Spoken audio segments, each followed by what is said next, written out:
Hello everyone, welcome back to SciVerse with Adnan. Today we are going to uncover the magic behind how plants actually make their own food, a process called photosynthesis. First of all, roots absorb water from the soil through tiny root hairs. This water travels upward through specialized vascular tissues called xylem. It is efficiently transported to the stems and finally reaches the leaves.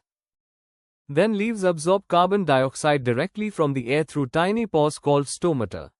The absorbed carbon dioxide diffuses into the leaf cells, where it is directed to the chloroplasts. As a result of photosynthesis, water and carbon dioxide combine in the presence of sunlight. During this process, oxygen is also produced as a byproduct. The oxygen diffuses out of the leaves through stomata and is released into the environment.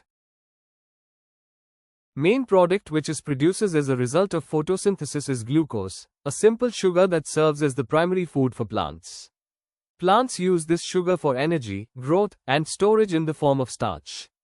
When animals consume plants, this stored energy is transferred to them as well.